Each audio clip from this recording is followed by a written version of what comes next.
Después de este breve receso, vamos con la siguiente conferencia llamada Resiliencia, Supervivencia y Trabajo en Equipo. Quiero darle la palabra a Pablo Ferragut, director gerente de Arpel, para introducir esta interesante conversación. Espero que la disfruten.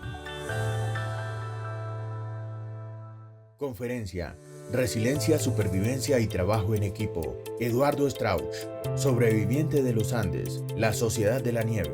Presentador, Pablo Ferragut, director gerente de Arpel. Muchísimas gracias. Antes que nada, nos toca ir cerrando el evento y un momento muy especial, ¿no? Presentar esta charla que para nosotros es muy especial. Primero por ser distinta, para mí personalmente, para todos los uruguayos. Esto es parte de nuestra cultura popular. Desde muy chiquitos nos enteramos de esta historia y siempre de alguna manera la llevamos adentro. Es una historia de lucha, una historia de supervivencia que nos toca hasta lo más profundo. Nos invita, lo que quiero invitarlos mientras termina de entrar la gente, a los celulares para las fotos, y no tengo problema que me saquen a mí, pero para la estrella, porque vi algunos ya, los celulares para tratar de generar un poco de ambiente, que no sea una charla como todas las otras, que nos podamos despegar aunque sea por, no sé, una hora, no es tanto, no va a pasar nada tan grave, y que nos concentremos, que nos entreguemos al escenario, nos entreguemos a esta historia que bueno, nos trae mucho para eso, para reflexionar, para hacer introspección, para eso mismo, para que salgamos de acá mejor de lo que entramos. Bueno, la historia, ustedes la conocen, es muy universal, muy humana. Allá, y para los que no la conozcan y la tengan que conocer ahora, allá por octubre del 72, un avión salió de Montevideo, un viaje de placer, 45 personas, salieron hacia Chile, un partido de rugby y vacaciones, aprovechando el fin de semana largo, y bueno, mientras iban a cruzar la montaña, a cruzar la cordillera de los Andes, una decisión un poco que todavía no se explica. El comandante vira a la derecha, vira a estribor y los pone a ellos de frente a su destino. El destino era la montaña, era estrellarse en ese avión, rodar por la ladera y terminar 72 días esperando ahí a su suerte, a la buena de Dios, dependiendo de sí mismos, viendo cómo salir de ahí, Fue ahí que, primero que nada, se tuvieron que desconstruir. En apenas unos minutos dejaron de ser lo que eran, tuvieron que olvidarse de todo lo que traían y construir lo que hoy llaman la Sociedad de la Nieve. Después de 60 días y una caminata imposible, ellos se organizaron, armaron los equipos, cambiaron los liderazgos, muchos aprendizajes para lo que es la cultura empresarial. Y después de 62 días de preparar, entre otras cosas, a los expedicionarios, ellos salen y después de una caminata absolutamente improbable, llegan y bueno, y los encuentran, ¿no? Y después que los encuentran, viene todo eso, los abrazos, la emoción, hasta la culpa, ¿por qué no? La mochila, confesar lo inconfesable y bueno, y volver a la vida, volver a lo que habían dejado, desconstruirse nuevamente, construirse con los códigos que traemos nosotros en la sociedad, no de la nieve, en la que somos. La sociedad de la nieve, volvieron 16, hoy son como 140, porque después vinieron 16, después 32, después los hijos y las hijas, las nueras, los yernos, los nietos, y bueno, siguen muy, muy activos. Así que, sin más preámbulo, también quería que se llenara un poquito la sala. Nada, tengo el honor, el enorme placer de presentarles a uno de esos sobrevivientes, uno de esos 16 sobrevivientes. Así que bueno, como reza la carta que le salvó la vida, la persona que les voy a presentar viene de un avión que se cayó en las montañas y nos viene a contar su historia. Y como en honor a su historia también, voy a decir su nombre bien alto y 2 veces, y espero que lo recibamos con un fuertísimo aplauso a Eduardo Strauch. Eduardo Strauch. Bienvenido.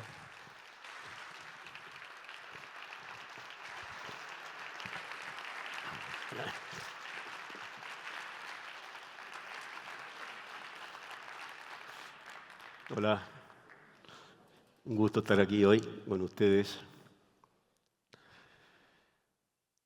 Es muy conmovedor para mí, 52 años después de esta odisea que me tocó vivir, que fue un punto de inflexión en mi vida, que me ha enriquecido mi vida tremendamente, donde viví los momentos más importantes de mi vida, más difíciles, más duros, más tristes, y a la vez de mayor felicidad y de mayor gratificación por todo lo que logramos, donde formamos un equipo fantástico que trabajó en organizar una nueva sociedad, donde el único recurso que teníamos era nuestra creatividad, nuestra mente, nuestra imaginación. Tuvimos que desconectar con esta sociedad para formar la otra y poder sobrevivir. Es muy conmovedor y ahora a raíz de la película, de la magnífica película de Bayona, como toda esta historia ha tenido una explosión, inclusive en chicos de 12, 14 años en todo el mundo, es brutal. Así que yo siento que dando estas charlas y reflexionando sobre esta historia, intercambiando con las audiencias, es muy útil para mucha gente y especialmente para los jóvenes, ¿no? Que están fascinados con la historia, que ni la conocían y quizás ni sus padres habían nacido cuando nosotros lo vivimos. Así que estamos viviendo un momento totalmente inesperado, gratificante y muy, muy emotivo, ¿no? Y en el año 72 yo tenía 25 años, había fundado el equipo de rugby con otros chicos del colegio, el colegio de los Christian Brothers of Ireland de Montevideo. Y 2 años después empezamos a ir a Chile a jugar partidos de rugby con un equipo de un colegio de Chile. Esta era la segunda vez que se organizaba el viaje. Marcelo Pérez del Castillo, que era mi amigo desde que nació, que nacimos prácticamente en la misma época, nuestras madres eran amigas, aún era el capitán del equipo y seguía jugando al rugby, yo ya no estaba jugando en ese momento.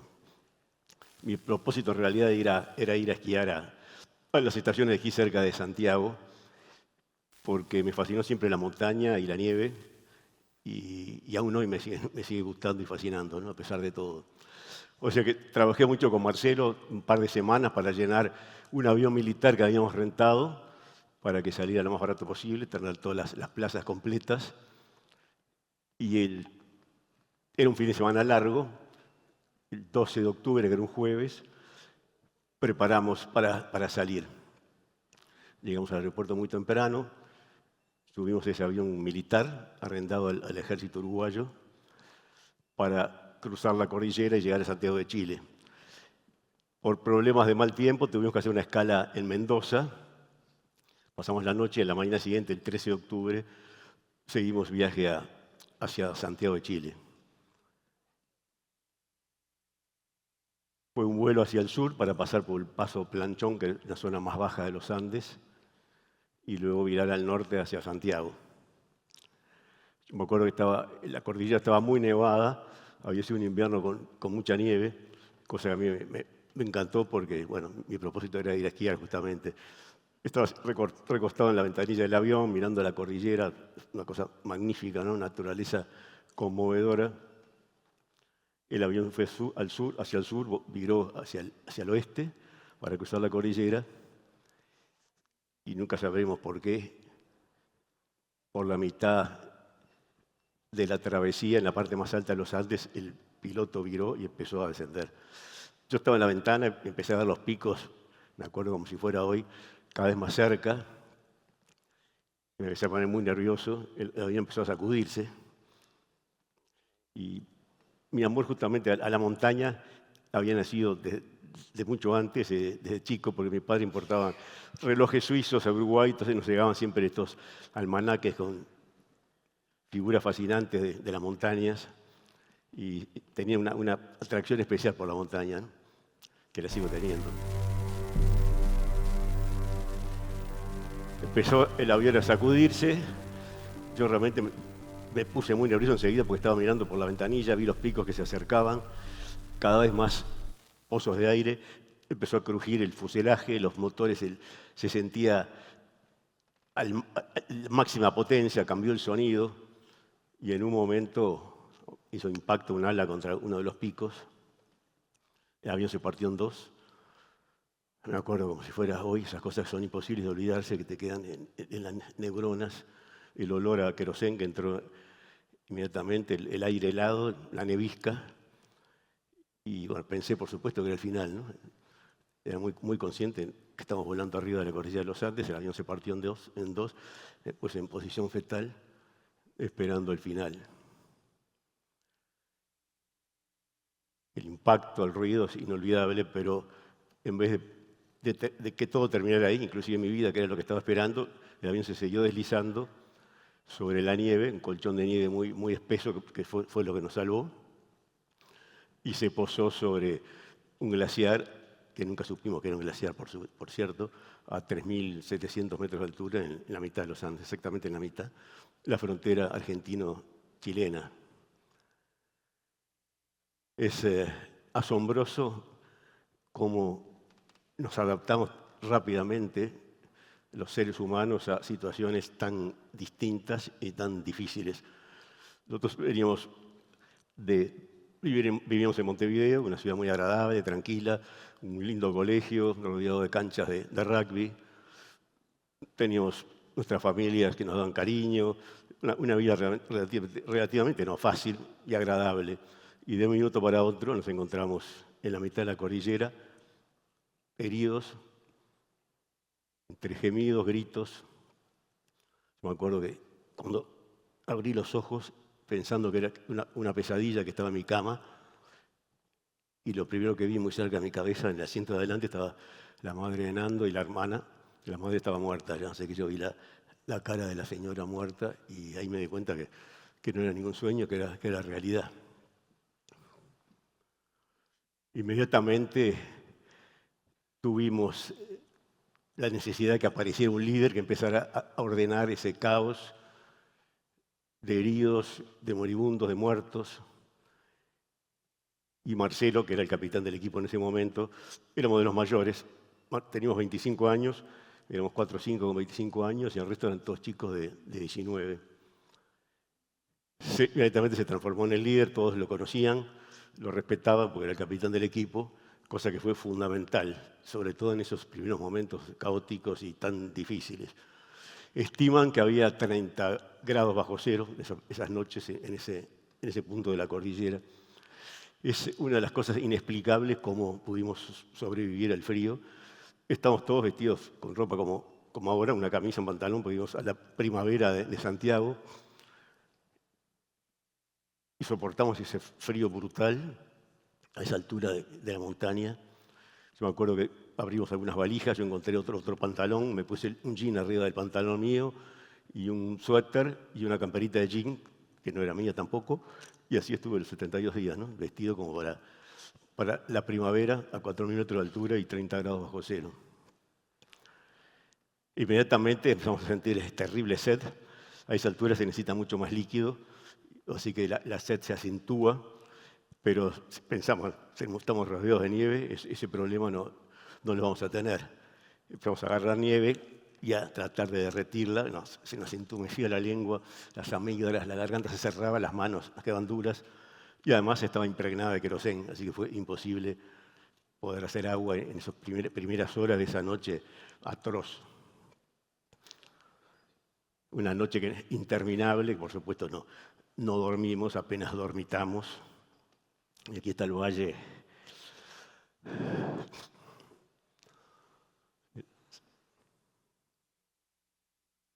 Acá no sé, está la flecha ahí, sí. Si el avión impactó por allá arriba, se deslizó por la nieve, quedó más o menos a esa altura. Esta foto es de diciembre del 2022.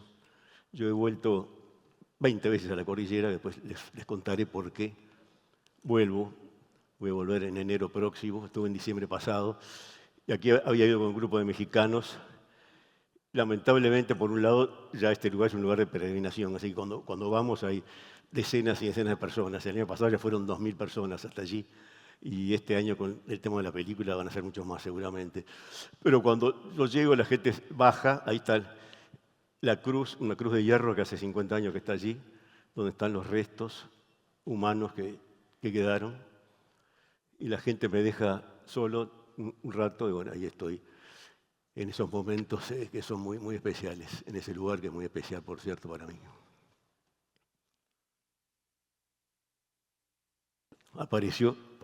Pasó esa noche atroz, empezó a amanecer, por un lado la luz siempre, el sol ayuda, cambia un poco el estado de ánimo, pero a la vez empezamos a ver lo que era ese panorama que nos rodeaba, ¿no? de muerte, de sangre, de heridos.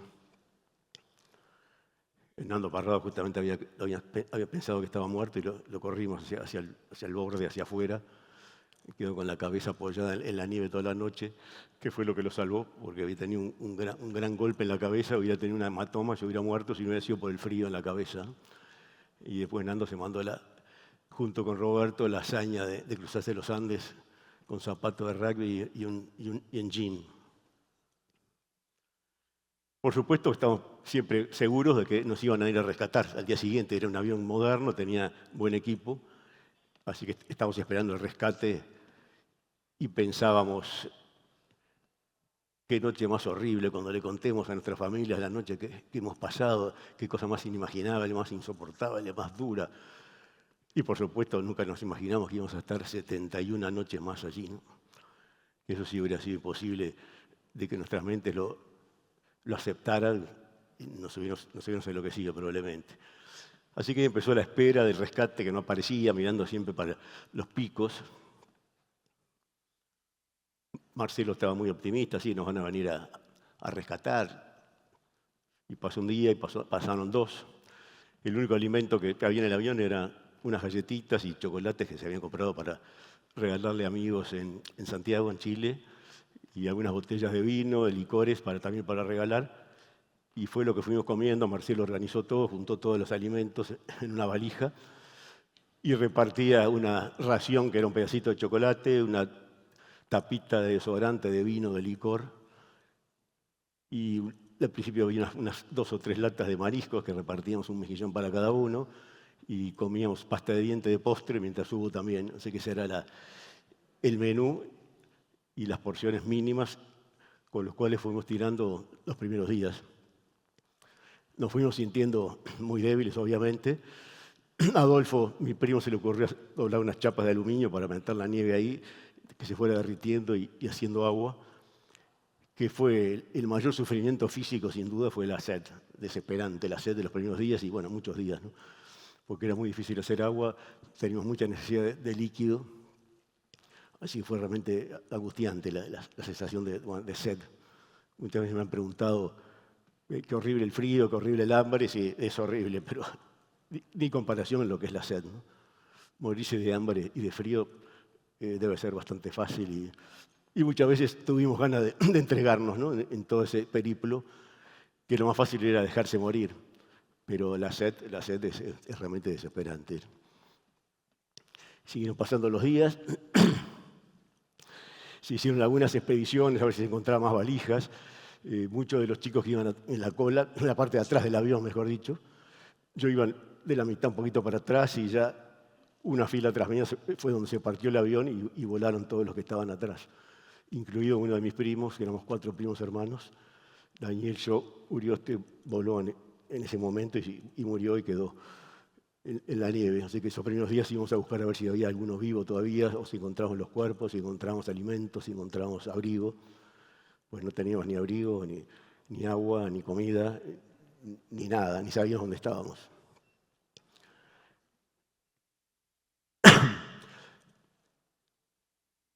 Pasó 2 o 3 días, nada de rescate. Marcelo era muy optimista, seguía diciendo, sí, nos van a venir a rescatar, ¿cómo no? Sí, capaz que no, que es muy difícil el lugar donde estamos y por eso no llegan y por eso demoran. Adolfo, mi primo, Daniel y yo, ya al 3.º, 4.º día que no aparecía nadie, que no teníamos noticias, teníamos una pequeña radio transistor que había en una valija, no sé por qué, y por suerte nos podíamos conectar todos los días y escuchar noticias del exterior que decían qué estaba pasando, que nos estaban buscando, que se había iniciado la búsqueda, el Servicio Aéreo de Rescate chileno, y que nos habían sobrevolado ya varias zonas de la cordillera, todavía no habían encontrado nada. En esas expediciones, Adolfo pudo salir con 2 o 3 más, Yo realmente sufrí mucho de la altura, o sea que estuve todo ese tiempo con falta de oxígeno. Me movía, hacía algún esfuerzo físico y me faltaba el aire. Nunca me di cuenta por qué, porque no sabía que estaba a 3.700 metros. Pero fue muy difícil adaptarme a la altura, no me adapté nunca. Así que algunos pudieron salir, estaban físicamente mejor, se adaptaron a la altura. Y Adolfo, como le decía, volvió en unas expediciones de varias horas que quedaban exhaustos. Se tardaban hasta la cintura en la nieve, subían a ver si veían algo, si encontraban algo, que siempre fue infructuoso, hasta que bueno, se decidió ir para abajo y fue cuando encontraron la cola y la batería de la radio, que nunca se pudo conectar tampoco, ¿no? Y me comenta algo que ya me estaba pasando por mi cabeza. Mira, nos estamos quedando muy débiles, en pocos días no vamos a poder ni pensar. Era fundamental estar lúcidos, estamos todo el tiempo creando cosas, imaginándonos, tomando decisiones. Nuestra muerte, o la muerte nos rondaba, nuestra vida estaba pendiendo de un hilo y dependía de las decisiones que tomáramos. En algunos momentos, en los primeros días, algunos quisieron salir a buscar rescate, los tuvimos que frenar porque eso hubiera sido totalmente una cosa sin ningún éxito, se hubieran muerto de frío en la primera noche. O sea que había que tomar decisiones todo el tiempo y nuestra vida estaba en juego. Pero para eso había que tener la mente más o menos lúcida y había que estar alimentado. Y teníamos que tener el agua suficiente, que al cabo de unos días ya empezamos a lograr hacer agua más o menos suficiente para todos, ¿no? Cuando empezó a haber sol. Pero Adolfo, cuando llegó ese día y me comenta que estaba exhausto, que estaba quedando ya empezando a perder la posibilidad de pensar y de concentrarse, yo estuve de acuerdo con él, de que me estaba pasando lo mismo y que en 2 o 3 días quizás no íbamos a poder seguir imaginando, creando, organizando esa nueva sociedad. Habíamos tenido que cortar todos los vínculos con esta sociedad. Tuvimos que empezar a vivir con normas, códigos absolutamente distintos. Eso es fantástico, como uno se puede ir adaptando rápidamente. Empezamos a ser conscientes de la capacidad mental que tenemos, de la capacidad de adaptación. Y comentamos entonces con Adolfo, necesitamos encontrar proteínas. Ya habíamos probado de comer los cueros de los zapatos y los cinturones para tratar de sacar proteínas, que fue imposible. Y las únicas proteínas que teníamos a mano eran los cuerpos. Es una idea que nos venía y rebotaba. Pensaba en eso y me rebotaba y la rechazaba en mi mente porque era una cosa que parecía imposible. Estar pensando en ese horror, en esa cosa tan difícil. Pero me hice el trabajo, llegamos a la conclusión de que era la única solución. Queríamos vivir, éramos jóvenes, estábamos llenos de proyectos y la única manera era esa. Fue las decisiones más difíciles de mi vida, por un lado, sin duda. Ese trabajo mental de vencer los tabúes culturales de milenios fue difícil, pero a la vez fue muy fácil porque no había opciones, ¿no? Era eso o morirse. Y no queríamos morirnos y íbamos a hacer todo lo posible por seguir viviendo.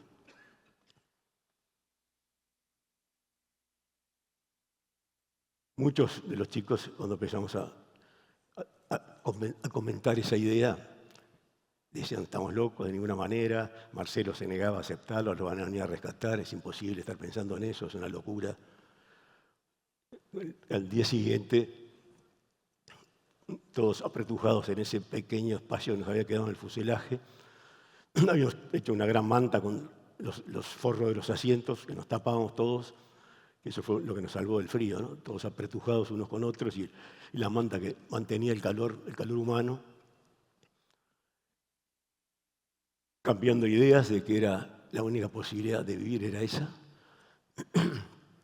Javier, me acuerdo que se negaba rotundamente, Javier y su mujer, Liliana, Marcelo también y algunos otros, algunos por problemas religiosos. Marcelo se sentía responsable porque había sido el que organizó el viaje, el capitán. y se sentía muy responsable y le parecía que era demasiado ser responsable de tener que obligarnos a vivir de esa manera. Pero cuando nos empezamos a ofrecer unos a otros, fue el argumento que terminó de convencer a todos. Eso fue realmente uno de los momentos de mayor solidaridad en mi vida. Nadie sabía de los que estábamos vivos todavía quién iba a ser el alimento de quién. Yo me acuerdo de estar hablando con Marcelo, de convencerlo y decirle, Marcelo, yo no sé si voy a ser yo tu alimento o tú vas a ser el mío. Qué mejor y más lindo que darnos vida y no ser comido por los buitres, por los cóndores de los Andes, nuestros restos cuando queden tirados, muertos en la montaña. Y ese argumento realmente fue el que fue convenciendo a todos. Y fuimos sintiendo como un alivio y hasta sentimos, yo por lo menos sentí como un orgullo, ¿no?, de haber vencido los tabúes con las poderosas mentes que tenemos, haber llegado a tomar esa decisión tan difícil. Así que sentí hasta un orgullo y una tranquilidad. Jamás tuve ningún remordimiento en ese momento ni después. Jamás tuve ninguna pesadilla, que me han preguntado muchas veces. La vi clarísima, tomé esa decisión y jamás tuve ningún problema, ¿no? Creo que ninguno de nosotros. Y así seguimos organizando esa nueva sociedad y alimentándonos de esa manera. Marcelo estaba muy deprimido, empezó a dejar un vacío en ese liderazgo que había tomado al principio. Y naturalmente los 3 Strauch, que eran los mayores, ya habíamos dado muestras de que las decisiones que se habían tomado, las opiniones nuestras, habían sido correctas, todos los chicos nos respetaban y nos fuimos transformando un poco en un liderazgo de A3, ¿no?, que fuimos manejando la situación y la sociedad de la nieve. Y nos tuvimos que ocupar de distribuir el alimento, cosa que fue dura también, pero le facilitamos a los chicos no saber a quién estamos consumiendo y bueno, eso fue menos difícil para todos y así lo hicimos. Es fantástico cómo nos fuimos acostumbrando rápidamente, ¿no?, porque a los pocos días muchos ya, bueno, la mente obviamente te ayuda porque bloquea los sentimientos y no pensabas más que lo que estabas comiendo y lo comías y era alimento y la mente quedaba como bloqueada. Si lo mismo pasaba, la mente en automático hacía un trabajo fantástico. Por ejemplo, cuando se moría tu amigo al lado tuyo y no te permitía entristecerte. Sentías como un shock eléctrico, un golpe fuerte, intenso, como un dolor intenso, instantáneo, y después la mente bloqueaba ese sentimiento y seguías en la lucha por sobrevivir. Inclusive no podíamos llorar tampoco. La mente no nos permitía. O sea que nunca lloramos, no podíamos perder líquido, no podíamos entristecernos porque era muy peligroso, no podías perder la esperanza porque era muy peligroso y a algunos seguramente les pasó eso, perdieron la esperanza y inmediatamente se deslizaban hacia la muerte, que fue lo que le pasó a más de uno. Y como les decía antes, era facilísimo dejarse morir.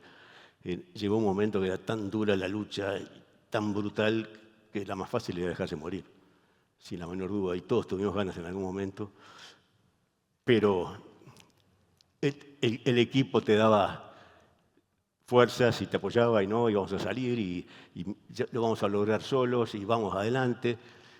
Y ¿saben por qué? El motivo fundamental o la razón por la cual aguantamos lo que aguantamos, que me lo han preguntado también muchas veces, y fue clarísimo para nosotros, es clarísimo, ¿no? Lo logramos por el amor, ni más ni menos. El amor, primero a nuestros padres, a las personas queridas que nos estaban esperando. Eso fue el objetivo clarísimo que tuvimos todos.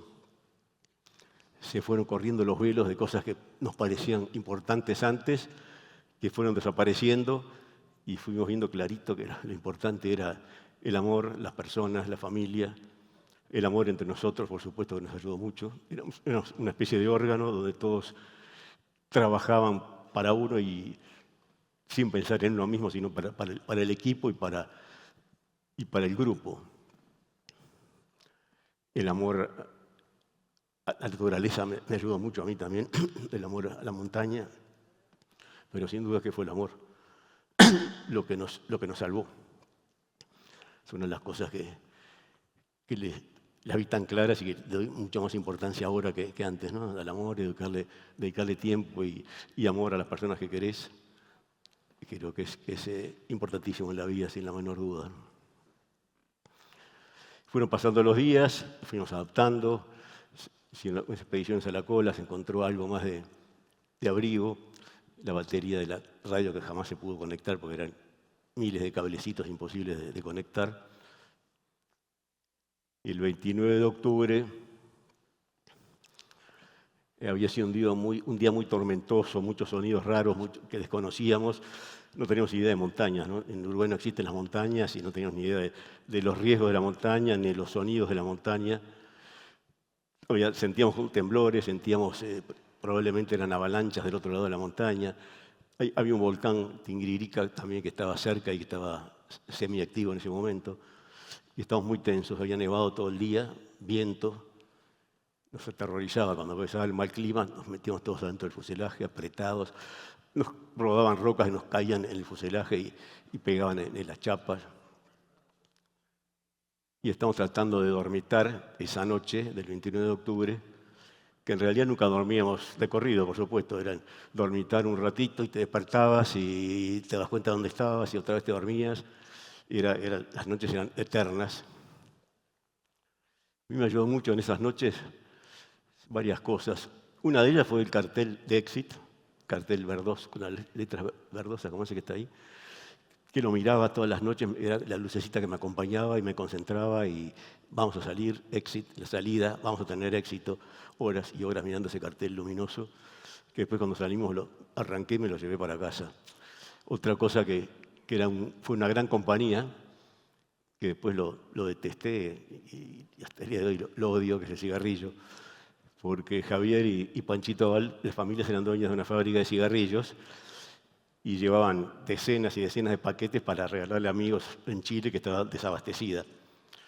O sea que tuvimos cigarrillos todos los días durante 72 días y nos ayudó mucho, ¿no? En el momento que prendías el cigarro y te concentrabas 5 minutos o lo que fuera en el cigarrillo, sentías algo que te entraba, un calorcito, el humo. Y de noche, sobre todo, cuando había algunas brasas prendidas, sentías que había otros chicos que estaban despiertos, que no estaba solo en la noche.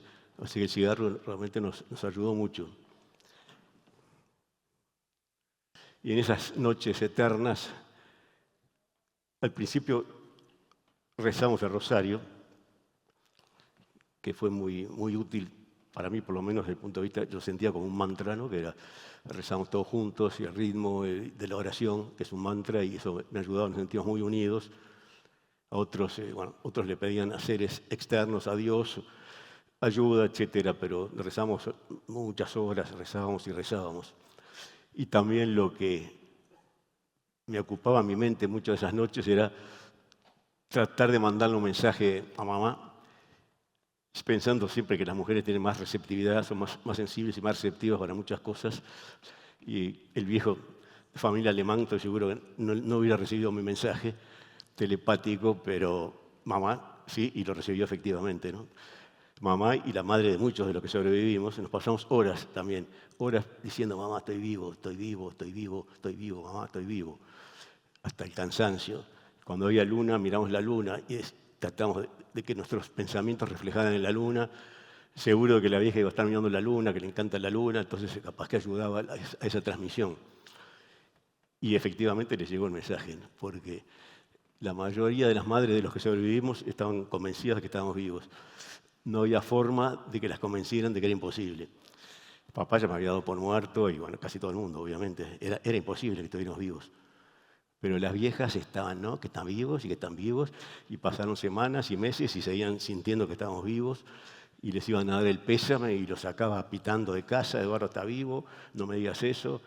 Y, bueno, realmente pensaron que estaban perdiendo la razón, ¿no? pero efectivamente les llegó nuestro mensaje telepático, algo que no está probado científicamente, pero sin duda que les llegó. Eso es muy impresionante y muy lindo, ¿no? Y estamos todos ahí apelotonados, muy tensos con los ruidos, y de repente sentimos una tremenda vibración. Ruido siempre lo comparamos como si hubiera 1000 caballos galopando alrededor, y nos entró una avalancha. No, nos entró y tapó el avión totalmente. Fueron como 12 momentos, ¿no? Entró una masa de nieve y al rato entró otra que comprimió la primera, y quedamos apretados en el hielo, sin poder movernos, sin oxígeno prácticamente. Estaba en ese momento, a Marcelo se le había ocurrido ya unos días antes ir rotando los lugares para ubicarnos de noche para dormir, porque siempre al lado de la parte abierta del avión, que habíamos tapiado con valijas, era mucho más frío. O sea que también que es relativo, ¿no? La parte mejor para dormir era donde estamos esa noche, que era del lado de la cabina, de los pilotos. Y estaban los pilotos en la cabina que nunca los pudimos sacar, los cuerpos muertos ahí a 1 metro y pico de nuestras cabezas, ¿no? Esa noche estábamos allí con Marcelo a mi izquierda y Adolfo a la derecha, Daniel, mi otro primo, enfrente, todos apretados, con los pies cruzados, ¿no? El poco espacio que teníamos. Y quedamos atrapados en el hielo. Yo ahí tuve todo un proceso hacia la muerte, que ahí ya sí que estaba seguro que me había tocado. Primero con terror, de ir hacia lo desconocido. Y después con una tremenda tristeza de se me truncaban todos los proyectos que tenía en mi vida. Y después una tremenda pena por hacer sufrir a los viejos con mi muerte, que me acuerdo de haberme disculpado. Viejo, ya hice todo lo que pude y llegó el momento, me estoy muriendo. Y después me pasó la vida en imágenes, como tantas veces hemos oído, que es muy impresionante, ¿no? Y qué relativo el tiempo, porque pasó toda mi vida en imágenes claras, nítidas, en segundos, seguramente, porque todo este proceso que tuve no habría sido más de 3 minutos, porque si no, no hubiera sobrevivido por falta de oxígeno. Y después de que me pasó la vida, empecé a sentir un tremendo placer, algo que me atraía, que me llevaba hacia algo impresionante, una sensación de placer absoluto. Y llegó un momento que estuve seguro de que estaba muerto. Ya sentí que había pasado el umbral entre la vida y la muerte. Y a ver ahora qué pasa. Esto es un placer impresionante. Quiero seguir. Se acabó la lucha y el horror de la cordillera. Y cuando estaba en ese momento, se movió el que estaba al lado mío, entró oxígeno. Y volví a la vida. Y volví a la vida al principio con desesperación, que estaba yendo hacia algo maravilloso, por lo menos sentía algo, un placer intenso. Y volví a la vida, me quise aferrar a ese lugar a donde iba, pero a los pocos instantes ya estaba feliz de estar vivo de vuelta y cada vez más cargado de fuerza para seguir la lucha. Que cada vez que nos pegaban esos mazazos, nos sentíamos más fuertes y con más ganas de seguir, sentíamos con ganas de vengarnos de la revancha. Nos quisieron aplastar y lo pudieron, vamos a seguir la lucha. O sea que enseguida que me sentí vivo, empecé a seguir la lucha y estaba feliz de estar vivo. Marcelo, empezamos a escarbar a Marcelo, me acuerdo que era casi oscuras, sí, era de noche, así que era oscuras y las manos se lastimaban rascando el hielo para llegar hasta las caras de los que estaban enterrados. Y Marcelo estaba muerto al lado mío, amigo de toda la vida, con una cara de placidez que me dio envidia también, porque seguramente era el estado que yo hubiera llegado unos segundos probablemente después. Y como le decía antes, mi querido amigo, ya habíamos estudiado juntos, teníamos un estudio de arquitectura, un pequeño estudio que habíamos empezado a trabajar, habíamos fundado el equipo de rugby, habíamos estado en la clase en el colegio toda la vida. Que acá en la civilización, obviamente, la reacción hubiera sido totalmente distinta, ¿no? Hubiera estado muy triste, yo hubiera llorado muchísimo. Y ahí, como les dije antes, era como un shock eléctrico, un dolor intenso, instantáneo, y después a seguir la lucha. No sentías nada más. Ahí se murieron 8 chicos más y entre ellos se murió la adorable Liliana, la mujer de Javier, con 4 hijitos que la esperaban en Montevideo, la menor de 4 años. Y no saben, mujeres, lo que extrañamos a Liliana, que era la última mujer, que es la única que tuvimos, que era nuestra madre de la cordillera, que nos decía las cosas que solamente las mujeres pueden decir y que son tan necesarias. Nos dejó un tremendo hueco, tremendo vacío. La ausencia de Liliana, además de todos los chicos que se murieron también. Si antes de la avalancha ya habíamos tenido otro masazo que, como dice Roberto Canessa, era como estar en un laboratorio de prueba, éramos los cobayos que nos tiraron en la montaña y sobrevivimos sin comida, sin agua, sin nada, y sobrevivimos y nos abandonaron la búsqueda, que solo lo oímos el 10º día en la radio. Se suspendió la búsqueda del avión uruguayo. Fue una cosa tan angustiante sentirnos abandonados, pero también el mismo sentimiento que tuve en la avalancha. Te desesperaba en el primer momento y después ya vamos a salir solos. Ya éramos conscientes de que éramos capaces de mucho más de lo que pensamos antes. O sea que todas esas cosas nos daban como más fuerza para seguir la lucha. Y la avalancha, después de la avalancha estuvimos 4 días enterrados, prácticamente oscuras, con un espacio mínimo, 70-80 centímetros. Ahora que lo he visto en la película varias veces, y lo veo un poco de afuera y digo, es increíble cómo no nos enloquecimos, cómo pudimos soportar tanta cosa, 4 días encerrados, mínimo espacio, con la única ventaja que no hacía frío, porque era el efecto iglú, fue los únicos días que estuvimos con una temperatura agradable, pero todos mojados, en la nieve que se iba derritiendo, y con los cuerpos de nuestros amigos ahí, abajo nuestro. El 4.º día nos dimos cuenta que nos estábamos quedando sin oxígeno, porque estaba todo tan tapado por la nieve, y al querer prender cigarrillos se nos apagaba el encendedor y nos dimos cuenta que nos estábamos quedando sin oxígeno. Bueno, hicimos un hueco y bueno, empezamos a salir pensando que el tiempo seguía malo porque estaba oscuro por la nieve que nos tapaba, pero era un día esplendoroso, de cielo azul. Y fuimos saliendo, estaba todo blanco, toda la mugre y los restos, estaba todo tapado, era como que empezaba otra era, otra etapa totalmente nueva y todo limpio y purificado. Y hoy también tuve unas experiencias que la mente se me programaba para ayudarme a soportar y agarrar fuerzas, que yo le llamé al principio, sentía que era como una meditación espontánea, ¿no? Una meditación, me quedaba en la mente sin interferencias y sentía que se me expandía la mente por el espacio, por unos minutos o por unos segundos, no sé cuántos. Sentía una integración inexplicable y fantástica con el cosmos como parte de todo, y al cabo de un rato la mente volvía al cuerpo y me sentía lleno de energía y de fuerza y de optimismo para seguir la lucha, ¿no? Eso después, ahora hace poco, el año pasado, estaba hablando con un sacerdote jesuita del cual me hice amigo, es el director de la Cueva de Manresa en Barcelona, que estudia todo ese tipo de casos y de cosas, y sí, llegué a la conclusión de que mi mente pasó a un estado superior, fue un cambio de conciencia, que es algo que después no retrocede, no sé, que quedé en un estado de conciencia que no es lo común y lo normal, y me ha ayudado muchísimo hasta el día de hoy, ¿no? Tenés como más percepción y sentís y ves las cosas de otra manera. Esas experiencias se me repitieron como 3 veces después y me ayudó mucho. Después de la avalancha ya empezamos a pensar que había que organizar la expedición final y entonces empezamos a programar todo, a preparar la logística, hicimos una gran bolsa de dormir con la capa aislante del avión y unas bolsas con medias para poner la carne de los expedicionarios. Y seleccionamos a los expedicionarios, que eran los que estaban más fuertes psicológicamente, físicamente. Nando estuvo siempre programado a salir.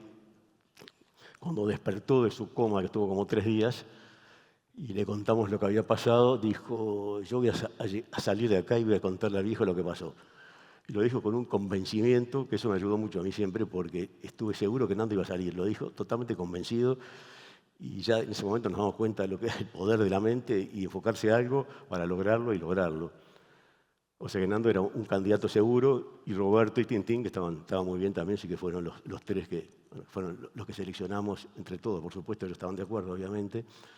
Les dimos la mejor comida, hablamos de las cosas lo más positivas posibles frente a ellos para que no fueran a deprimirse, les dejamos dormir en los mejores lugares.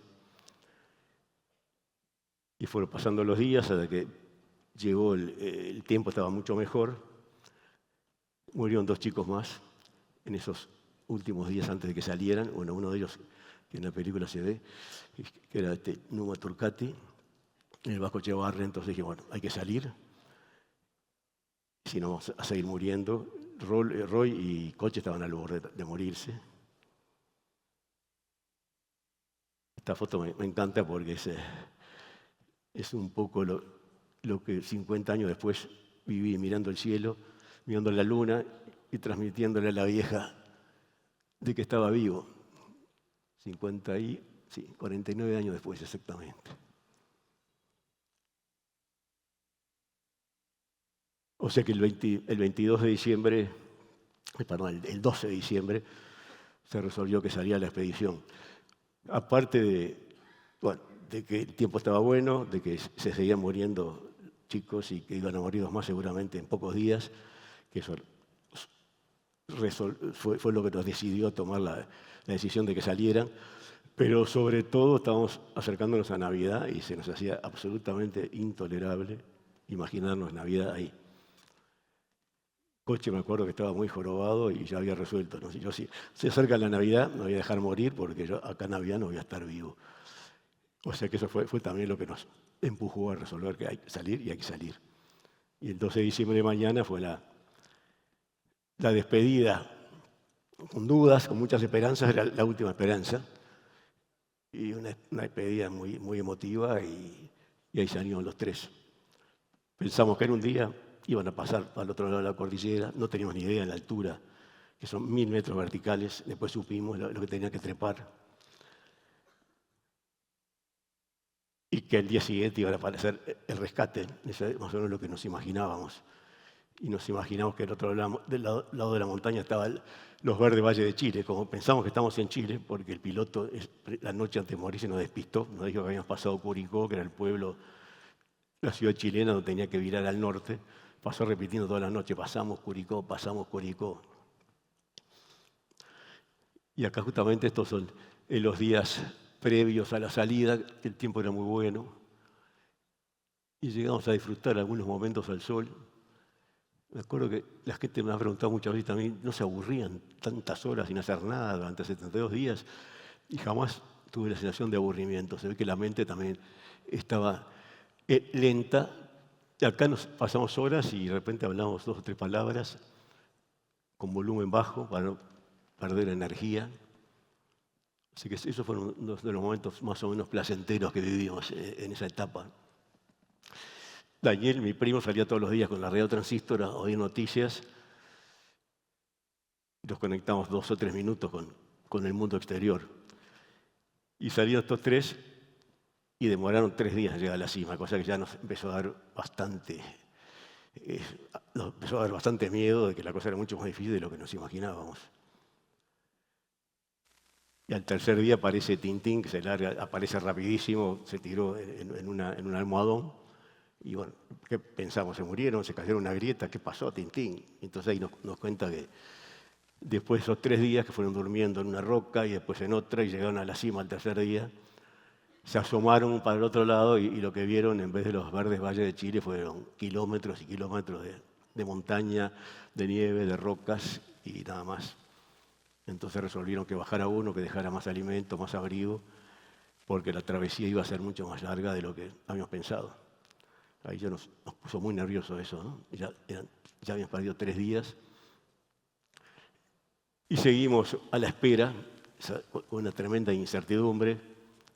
Era tal el abandono y la soledad que sentíamos que nos sentimos felices y acompañados cuando por única y primera vez 4 ojos de seres vivos nos miraron, que fueron 2 cóndores que nos sobrevolaron en esos días, nos miraban, buscaban carroñas, se acercaban a donde estábamos nosotros y nosotros tratando de ver la manera de cazarlo para comerlo con desesperación, ¿no? pero esos 4 ojos de seres vivos que nos miraban, nos sentimos acompañados y fueron así, una compañía de 2 días y después desaparecieron. El 22 de diciembre, de mañana temprano, como siempre, que eran días muy, muy lindos, que Lima estaba saliendo el sol por atrás del soñado, del lado de la Argentina. Ese día tuve una premonición de que algo iba a pasar, entonces salí con Daniel a escuchar la radio. Tuve la sensación de que iba a pasar algo. Y empezó a escuchar la radio y buscando una estación que se oyera más o menos claro. Se oía todo con muchas interferencias electrostáticas.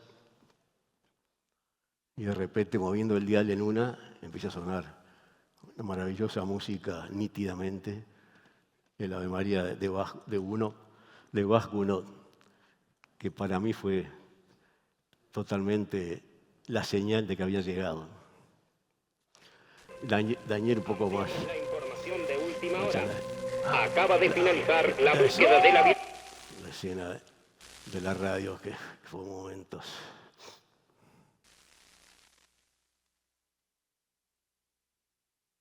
Daniel, menos sensible y romántico que yo, dice, no, pará, no sabemos nada, no han dicho nada todavía, no sabemos qué están hablando. Se oían los nombres, nombraban a Canesa, Parrado, pero no sabíamos de qué estaban hablando.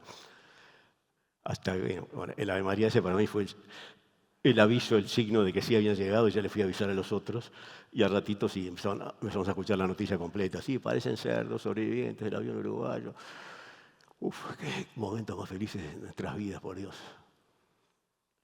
Las caras de todos los chicos, me acuerdo cuando les di la noticia, cambió totalmente. Era una especie de cadáver con los ojos hundidos, piel negra. Y cuando escucharon de que venían a rescatarnos, cambió totalmente el brillo de los ojos y la expresión. Y ahí nos empezamos a preparar para el encuentro con la civilización. Nos peinamos muchos y fue gracioso porque enseguida empezamos a conectarnos y no nos habíamos peinado, por supuesto, en 2 meses y medio. Teníamos los pelos, imagínense cómo, grasosos, y quedamos prolijamente peinados, algunos se lavaron los dientes. Todos tuvieron la necesidad de hacer un bolsito y agarrar objetos del avión. Me acuerdo que enseguida fui y saqué el cartel de éxito. Y también me agarré 2 herramientas, el desubique y la desconexión con la realidad que teníamos. 2 herramientas del avión, que me encantan las herramientas, y las agarré y las puse en el bolsito, y Daniel, mi primo, me dice, no, pará, no las agarres, que son de la Fuerza Aérea, ¿no? ¿Cómo te las vas a llevar? Estamos con una desconexión total, ¿no? Era tal la desconexión también que con Adolfo ya teníamos planeado salir. Cuando saliéramos íbamos a tomarnos un tren de Santiago a Buenos Aires, después un barco a Montevideo, el vapor de la Carrera, y después llamar a casa por teléfono para no impactar a mamá y no tocarle el timbre, que abriera y me viera, a pesar que, bueno, que ella pensaba que estaba vivo, ¿no? Así que teníamos todo muy, muy planeado y nos parecía que era lógico y que iba a ser así. Pues fue muy distinto, por cierto, y hasta el día de hoy. Y a las 2 de la tarde, 2:30, empezamos a sentir el maravilloso sonido también, la música celestial de los helicópteros, ¿no? Entonces, mi abuelo Urioste también, que es gran responsable del amor que nos tenemos en la familia. Somos 52 primos que nos queremos muchísimo y siempre estamos en contacto. La semana pasada tuvimos un encuentro ahí en el campo, éramos 38 primos ya veteranos, los que vamos quedando. Y es realmente lo más importante en la vida, el amor, la familia, sin duda. Y esto es una hazaña hoy en día, que los chicos ni se casan y cuando se casan se divorcian a los 2 años. Hoy día estar casados 45 años, la verdad que es una hazaña total, pero bueno, así como lo he vivido. Mis hijitos divinos, 5 hijos totalmente distintos cada uno, así que es muy interesante mi familia, son absolutamente distintos todos, cada uno en actividades distintas, pero muy contentos con lo que hacen. Yo siempre los empujé, los respaldé para que hicieran lo que les gustara, ¿no? Uno es un bohemio total hippie que vive con 4 mangos y bueno, y lo apoyé para que viviera así porque está feliz. Y la otra es una ejecutiva de caballos árabes que vive en Qatar y viaja en primera clase y bueno, también está feliz con su vida, totalmente distinta, pero... Y ahí mis nietitas divinas hace unos años. Así que la importancia del amor, la amistad. Marcelo, mi querido amigo, eso fue probablemente unos par de semanas antes del accidente, haciendo una maqueta con Marcelo. Pero siempre, desde que salí de la montaña, estaba seguro que la montaña, que mejor dicho, yo le iba a sacar a la montaña los amigos que me había quitado y que me iba a devolver una cantidad de cosas por todo lo que me había hecho sufrir. Y efectivamente fue así. Me ha devuelto montones de amigos, hasta el día de hoy me sigo haciendo amigos, gente que viene conmigo cada año a la cordillera, he hecho grandes amigos de todas partes del mundo. Este es mi gran amigo Ricardo Peña, mexicano, que fue que encontró, después, si tenemos tiempo les cuento, encontró mi saco, mi blazer en el año 2005. 33 años después del accidente, mi blazer voló en el momento del accidente por la descompresión, quedó a casi 5.000 metros, tapado de nieve y hielo, y Ricardo fue al lugar, que es un fanático montañista que vive en Colorado, al lugar a explorar, y subiendo, que es muy peligroso, el punto ese del impacto, unas piedras, unas rocas, ese año no había nieve ni hielo, y vio unos trapos azules, pensó que eran restos humanos, y sacó las piedras y empezó a abrir los trapos, y ahí era un blazer con un bolsillo y una billetera y un pasaporte que decía Eduardo Strauch. No podía creer lo que había encontrado. Pues, se conectó conmigo, nos hicimos grandes amigos, es el que organiza las expediciones todos los años a los Andes, y este fue un desafío que me propuse lograr a los 50 años, fue en el 2022, y llegué a la cima de Kilimanjaro. ¡Qué emoción! Con 75 pirulos, salí de mi zona de confort hace mucho tiempo y no era mi propósito llegar a la cima, era llegar al último campamento, pero cuando quise acordar estaba en la cima de África con mi amigo Ricardo. Esta es su mujer también, que es adorable. Tan amigos nos hicimos que un día me llamaron a ver si no los quería casar y los casé con Nuli, una ucraniana. Yo fui el testigo de esos casamientos. Aquí está, mira, justamente. Así que sí, es realmente una muy linda amistad. Esto es un grupo de mexicanos también que me he hecho muy amigo, que estuvieron hace 2 años en la expedición al Valle de las Lágrimas. Y a las 12 de la tarde, más o menos como le decía, empezamos a sentir ese sonido maravilloso del que nos habíamos imaginado tantas veces en nuestras cabezas. Lo habíamos oído 1000 veces y nunca era real. Ese día sí era real. Empezamos a mirar para arriba, no los veíamos, cada vez estaba más cerca el sonido, bueno, aparecieron por el valle. Y ahí venía Nando guiándolos, porque cuando le dijeron a Nando, nos tenés que acompañar, porque Nando decía, están ahí, mostraba el punto del otro lado de la cordillera.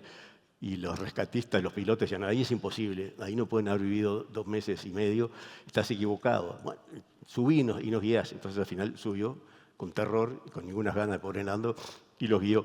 Tuvieron que dar la vuelta por el valle, por Argentina, porque no les daba demasiado alto para cruzar con los helicópteros que estaban cargados al máximo de combustible, y aparecieron por el valle. Uf, qué momentos más espectaculares, oír ese sonido. No pudieron posarse porque había turbulencia, así quedaron en el aire y bajaron los rescatistas, nos ayudaban a subir a los primeros que nos arrimamos, y ahí partimos hacia nuestras nuevas vidas. Y fue muy curioso también, porque nos empezamos a alejar, a los 200 metros ya prácticamente había desaparecido el fuselaje, no se veía nada, ¿no? Todo blanco. Y sentimos nostalgia, sentí nostalgia, qué nostalgia, irme de acá, y es que es raro, al final estoy salvado, el horror que vivimos, y siento esta sensación de nostalgia. Y claro, después analizándolo, tenía su lógica, porque ahí viví los momentos más intensos de mi vida. Ahí sentí las gratificaciones más grandes de mi vida, de haber logrado, sin nada más que nuestra imaginación y creatividad y nuestras mentes, una nueva sociedad donde pudimos vivir 2 meses y medio, donde quedaron nuestros amigos muertos, donde viví mayores momentos de felicidad absoluta, intensa, fue el momento del rescate. Así que tenía sentido, sentí esa nostalgia. Y tan es así que volvimos, en el año 93 volvimos todos los sobrevivientes al lugar, sentimos necesidad de volver a ese lugar, ¿no? Tan importante para nosotros. Y la salida de ahí también fue bastante complicada. El helicóptero no le daba la altura, quería pasar para el otro lado y le empezó a vibrar el fuselaje, había muchas turbulencias que lo llevaban a unas rocas, contra unas piedras y otras, unas rocas unas puntas de roca de las montañas, y fue muy gracioso cada vez que nos acordamos entre nosotros los que íbamos en ese helicóptero, porque los pilotos estaban un estrés, una tensión, no podían cruzar con la carga que tenían atrás, sudaban, y nosotros nos miramos y empezamos a reírnos, porque era una ironía tan grande del destino, morirnos en la orilla, que nos empezamos a reír realmente y estamos totalmente familiarizados con la muerte. Pero bueno, al fin el helicóptero salió, apareció en los verdes valles de Chile, se posó el helicóptero en el Valle de los Maitenes, y ahí fue mi segundo nacimiento. Por favor, adelante tú desde San Fernando. Pueblo mi querido, te voy a decir los nombres de los chicos. ¿Tú me escuchas? Te escucho. Adelante, por favor. Eduardo Estrado Furioste. Reitéramelos dos. Imagínense lo que habrá sido para nuestros padres, nuestras familias, escuchar esta lista, ¿no? Que no sabía quiénes estaban vivos y quién no, escuchando. Por suerte, a mí me nombraron el primero, entonces los viejos escucharon primero y quedaron felices y tranquilos, eufóricos. Pero el resto, se iba acabando la lista y no estaban sus hijos. ¡Fua! Qué duro de haber sido. Bueno, ahí llegamos al Valle de los Maitenes, se posó el helicóptero, abrió la puerta, entró una bocanada de olor a pasto verde y oxígeno. Y realmente ahí sentí que había vuelto a nacer, ¿no? Era mi segundo nacimiento. Realmente sentí como que salía otra vez de dentro de la vieja. Pero un nacimiento y una vida que yo me había trabajado, que yo había elegido, que yo había luchado. O sea que empecé una vida distinta y quizás mucho más rica, ¿no? De la que hubiera tenido antes. Nos tiramos al pasto con Carlitos, me acuerdo que estaba en el helicóptero mío, arranqué unas flores de trébol y las olí y se las di a él y él se las empezó a comer y los dos empezamos a arrancar flores y a comer flores y pasto, hoja de trébol con fruición, qué placer. Fue la primera comida. Y ahí marchamos para el hospital de San Fernando, pasé la noche esa ahí en una cama con sábanas limpias y colchón, que lamentablemente no pude dormir horizontal porque mi cuerpo estaba acostumbrado a dormir inclinado. Entonces, al acostarme horizontal sentía un vértigo que me iba para atrás y tuve que dormir sentado esa primera noche, pero estaba en una cama, estaba a salvo. Al día siguiente apareció mamá, que antes de tener la confirmación de que yo estaba vivo, se tomó el primer avión y se largó para Santiago, porque ella sentía que yo estaba vivo. El viejo no, papá esperó al día siguiente, las horas, la noticia concreta para ir a Santiago. Imagínense ese encuentro que me han preguntado muchas veces, ¿qué se dijeron? Y bueno, no nos dijimos nada porque no existen palabras para esos momentos, ¿no? En español no existen palabras, evidentemente. Fue un abrazo largo y ahí empezó mi segunda vida, que fue mucho más difícil de lo que me imaginaba, readaptarme a la sociedad, empezar a conectarme de vuelta después de haber desconectado totalmente. Me costó más de un año volver a conectarme y a estar bien. Fue difícil. Ya les dije antes que nunca tuve ningún problema, trauma ni problema de conciencia, pero había habido una experiencia que me separó mucho de este ruido y bueno, me tuve que ir conectando de vuelta. Pero feliz de estar vivo, agradeciendo estar vivo, y lo que sí, nunca me imaginé que iba a llegar 52 años después a estar en esto, a estar transmitiendo mi historia, porque tengo casos concretos de gente que se ha salvado la vida gracias a la historia de los Andes, gracias a haber leído mi libro, un caso el mes pasado en México y muchos más que no me habré enterado nunca. Así que le sigo sacando cosas positivas a la montaña que tanto me quitó y que tanto me hizo sufrir. Y ahora espero que ustedes me pregunten lo que quieran, si tenemos tiempo, no mucho, pero me encantaría un intercambio con ustedes. ¿Eh? ¿A dónde? ¿A la cordillera?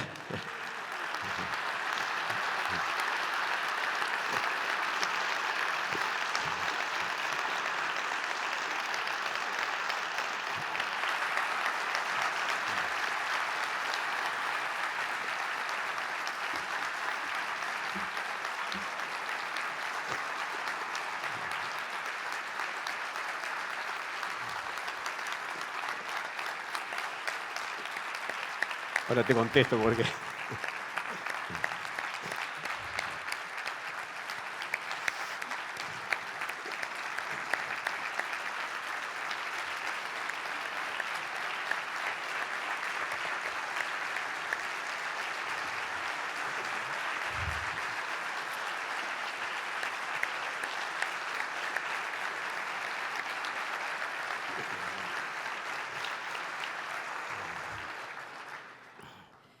Gracias, Eduardo, por estar aquí, por compartirnos tu historia, por hacernos vivir este momento tan especial. Muchas gracias por estar en la Semana Arpel Naturgas. Un gustazo. He recibido mucho de ustedes también, la energía de ustedes, así que me voy mejor de cómo subí.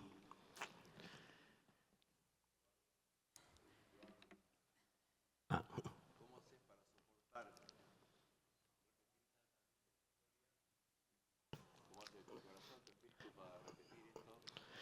¿Sabés por qué? Porque una vez me lo plantearon y con un amigo que hacía teatro me dio la explicación que creo que es esa. No me aburro y no me canso porque no repito. Me convierto cada vez, uso sin saberlo y naturalmente, espontáneamente, técnicas de teatro. Me convierto en Eduardo Strauch, 25 años, 1972. Entonces, lo vivo de vuelta, no es que lo repito de memoria ni que me aburro porque estoy ahí de vuelta y me meto otra vez y lo siento y me emociono y saco siempre cosas positivas de cada vez, ¿no? Así que sí, creo que ese es el motivo. Gracias, Eduardo, por estar aquí. Nos vamos sin duda con muchas reflexiones. Vamos a despedir a Eduardo con un fuerte aplauso. Gracias. Placer.